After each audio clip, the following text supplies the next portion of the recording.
for worksheets, other read-alongs, and more, all for free, please visit our Ko-fi page, link in the description.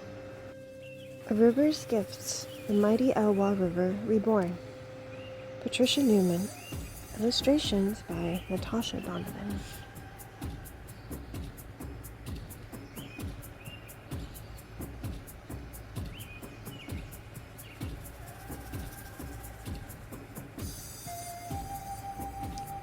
Mountain snow melts.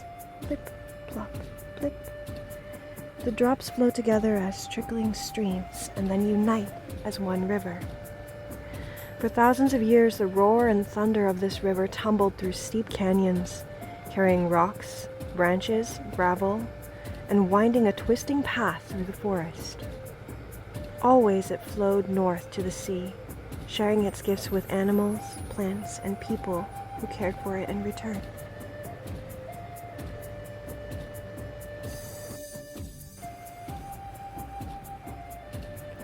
Millions of years ago, before Washington became a state, before humans walked the earth, before woolly mammoths roamed, powerful forces transformed rocks under the sea into mountains that touched the sky. Rocky, craggy, rough, and steep. Ice fields blanketed mountains and lowlands, and fed smaller glaciers that marched slowly forward, carving the narrow canyons and broad valleys where the Elwha River would soon flow. Headwaters, where a river starts. Tributaries, rivers that feed into another river. Channel, the shape of the river's path. Riverbanks, the land on either side of the river. Mouth, the river's end, usually where it meets the ocean or a lake. Year after year, the mighty Elwha churned with salmon, thrashing against the current, leaping up waterfalls. The rushing river called them home from the sea. Bears, otters, and eagles caught some of them. The rest laid eggs in shallow riffles before dying. Their bodies enriched the soil that grew the forest, that fed the mice, the deer, and the elk. In spring, millions of salmon eggs hatched. The young fish preyed on the tiny insects in the river, and grew until the time came to swim for the sea. On their journey, some became meals for other fish and birds. The river fed the salmon, and the salmon fed the river. A safe place for young salmon. Elevins, newborns, usually hatch in spring and live close to their red, underwater gravel nest for a few months. Elevins become fry, juveniles, and stay in the river for up to a year. When fry swim for the sea, they become silvery smolts with scales. They feed at the mouth of the river and adjust to saltwater life. Salmon spend up to 7 years in the ocean. They follow scents, chemical clues, and even the sun to return to their home, river to spawn, lay, and fertilize eggs. Adult females swim upstream to find good red sites. They turn on their sides to dig with their tails. Males compete to fertilize eggs. The female covers the eggs with small rocks. Males and females die soon after spawning.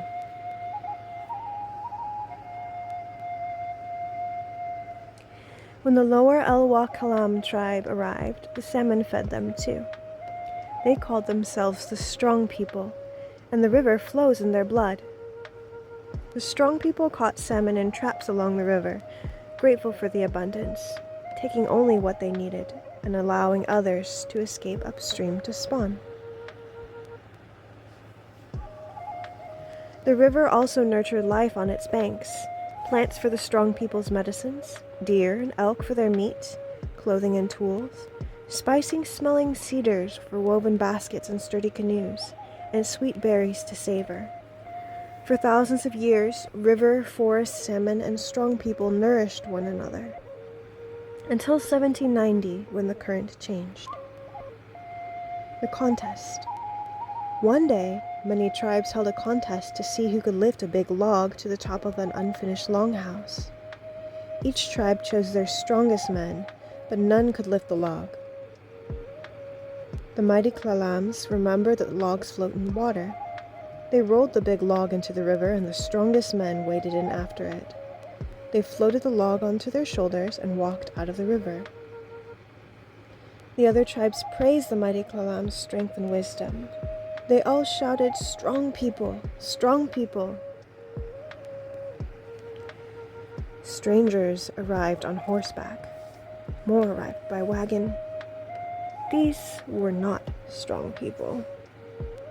They did not understand the river's gifts. The strangers saw the wilderness to tame. They replaced tangled berry bushes with rows of crops. They felled trees sheltering birds and insects to build homes of their own.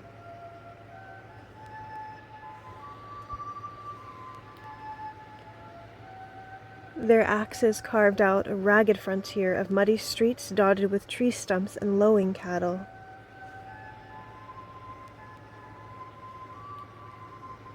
The strangers wrote new laws.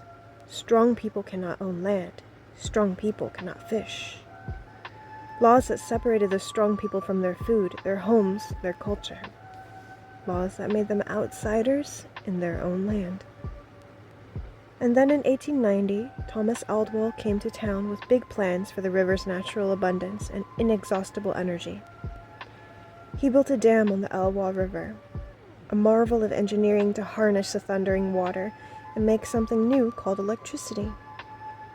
Electric lights in people's homes, electric trams and cars in town, electric-powered sawmills for new jobs. Building by hand. When construction on the Elwha Dam began in 1910, today's modern power equipment didn't exist. The workers dug, hammered, sawed, and fastened everything by hand.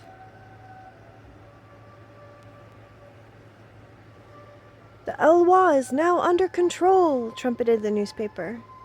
Excitement crackled like the newfangled electricity. Life was easier. Or was it?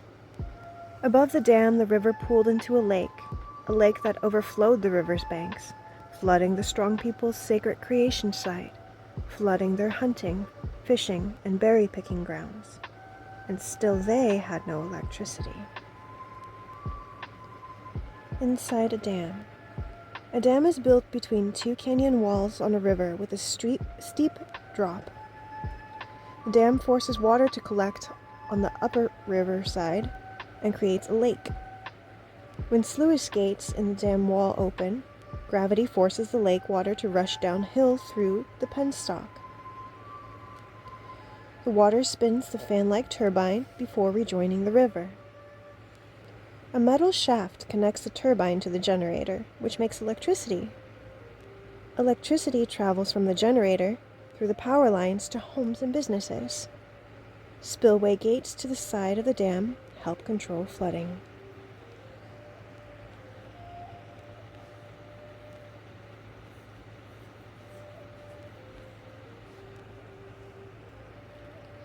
Below the dam, the river straightened. Shallow riffles and rocks disappeared. Warm lake waters spilled into the river. Salmon could not survive. River, forest, salmon, and strong people could no longer nourish each other.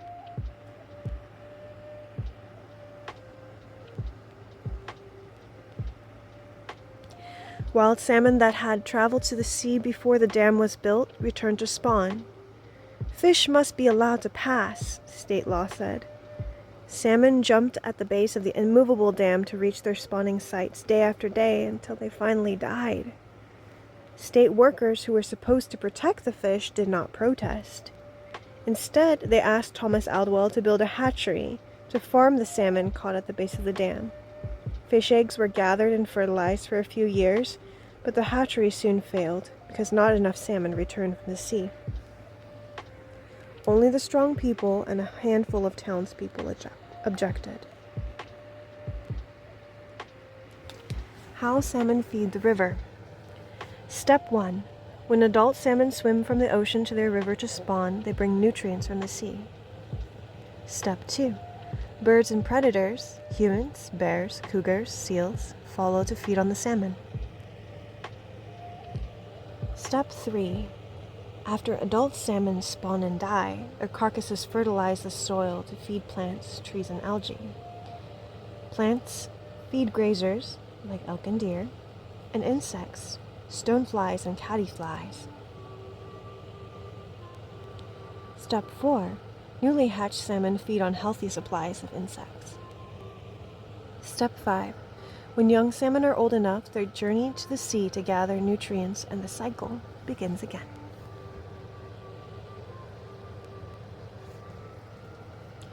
While salmon struggled, the town thrived. New homes, new businesses, new jobs. More electricity, cried the owners of a new paper mill. A new dam was built in Gleen's Canyon, upriver from the first dam, with another lake that flooded land long protected by the strong people. Another dam that prevented fish from passing. The grind and clang of the dam's power plants silenced the roar and thunder of the river. The dams halted the usual tumble of rocks, branches, stones, and gravel that protected the river's banks and provided habitats for its wildlife and plants. Riverbanks eroded, taking trees and bushes with them. Small stones that protected salmon eggs vanished, and clam beds at the river's mouth washed away on the tides. Without salmon, eagles left the trees, bears moved to higher ground, and river otters, raccoons, and woodpeckers searched elsewhere for food. And when the gates of the dams opened to make electricity, they released too much or too little water, which flooded or starved the river's wildlife and its people. Olympic National Park. In Olympic National Park, hikers and birders scale magnificent mountain peaks. They travel winding paths in the old-growth temperate rainforest dripping with mist. Boaters paddle the park's lowland lakes. Fishermen stand on the banks of its rushing rivers, and beachcombers scour its tidelands. Protected as a national forest reserve since 1897, President Franklin D. Roosevelt later declared it a national park in 1938. When the park's boundaries expanded to include Glines Canyon Dam in 1940, more than 85% of the Elwha River's watershed fell under the park's protection. Without Olympic National Park, there would have been no Elwha River Restoration Project.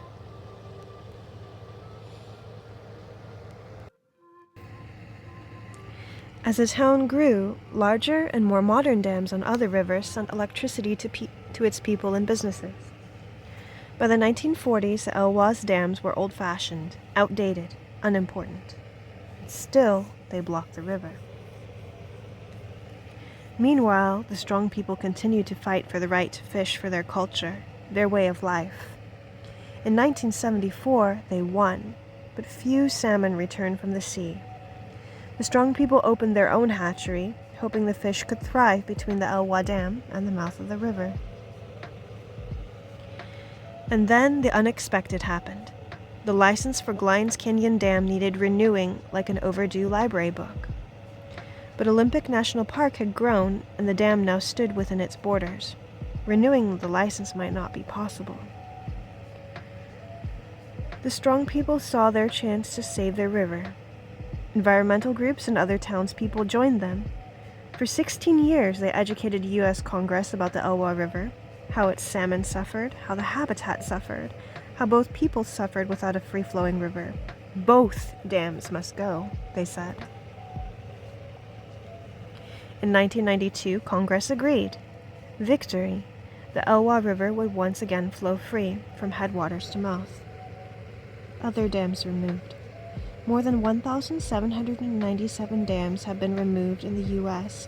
between 1912 and 2020 to restore free-flowing rivers and revitalize their ecosystems. Many of these dams, like the Elwha River dams, were old, unsafe, and no longer serve their communities. But not everyone was happy. Many people played in the lakes above the dams. Their drinking water came from the lakes. They worked at the paper mill. Without the dams, where would they swim and kayak? Would their drinking water be filled with river sediment? What about their paper mill jobs? Who would pay for the dam removal? They didn't want change. For 12 more years, the strong people, politicians, fishermen, townspeople, and government leaders gathered facts, wrote, debated, argued, and marched, while salmon banged their snouts against the Elwha Dam.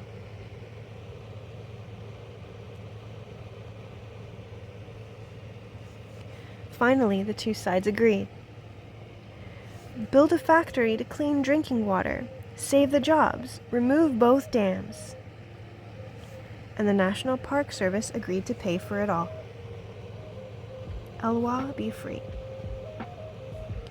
Removing the dams would be complicated. Experts from the park, the tribe, and their partners worked together.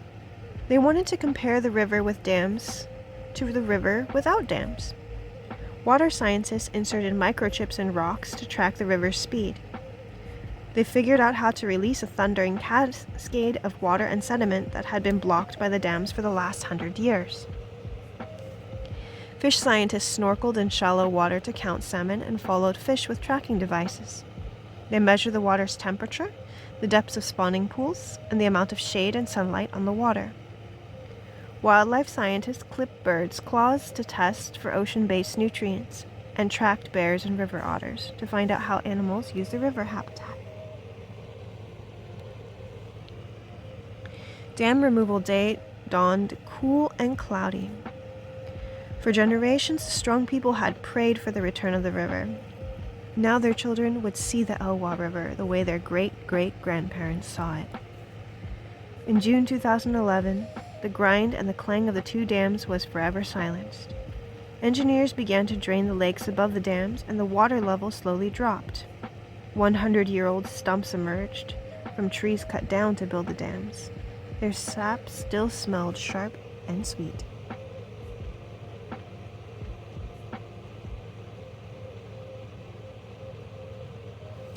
The lake bottoms looked like moonscapes of fine silt, but plant scientists were ready to transform them into lush riverbanks. They had gathered seeds from native plants and sprouted them in greenhouses. Tribal scientists, park scientists, and volunteers planted 400,000 plants on 800 acres of lake bed over 7 years. They had some help from birds that carried forest seeds in their beaks or feathers and deposited them at their next feeding spot. Salmonberry, salal, a rattlesnake plantain. Sword fern, stair-step moss, yarrow, wild rose. While planters planted and scientists gathered information, engineers removed the dams piece by piece. For the nearly 3 years, the rat-a-tat of jackhammers and the boom of a dynamite echoed through the canyons. Sometimes a rat-a-tat boom fell quiet to keep the fish from suffocating under tons of sediment flowing downstream. Removing the dams. Beginning in September 2011, construction workers lowered the two lakes to the bottoms of the spill gates. At Glines Canyon Dam, a huge jackhammer on a barge notched out sections of the dam little by little to drain the lake and remove the dam.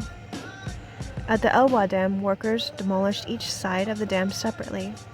They built a temporary dam to hold back the river while they destroyed the left side of the dam. On the right side, they blasted the concrete spillway to make a temporary path for the river.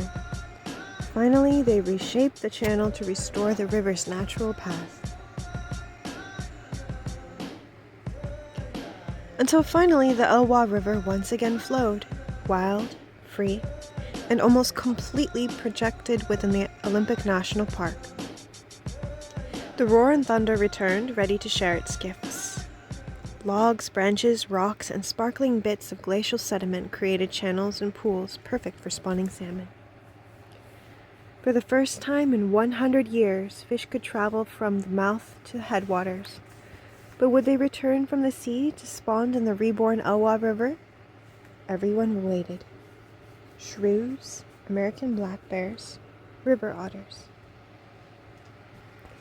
Spotted skunks, water ouzel, American dipper, seagulls, elk, harlequin ducks, mergansers, spotted sandpipers.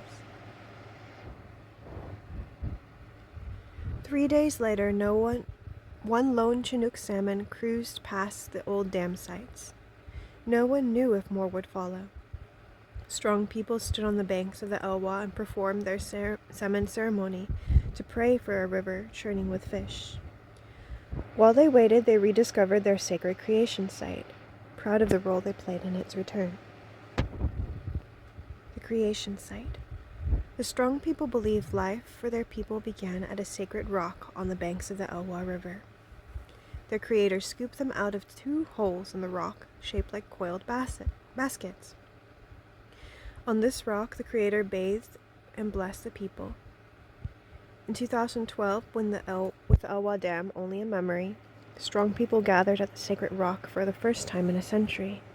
No one alive had ever seen it.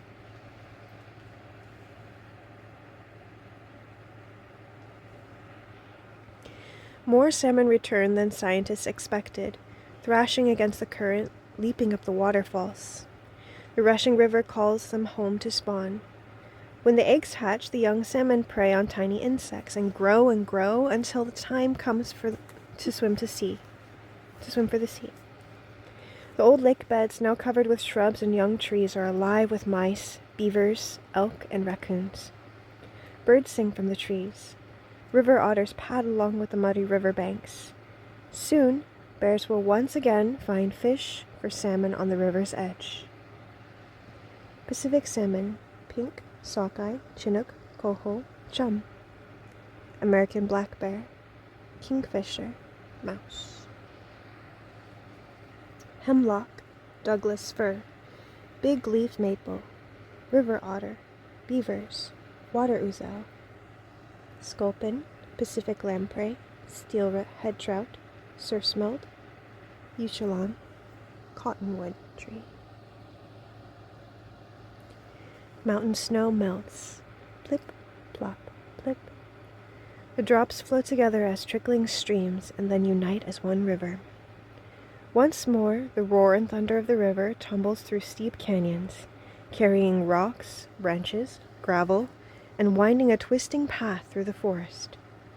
Always it flows north to the sea, sharing its gifts with animals, plants, and people, who once again care for it in return.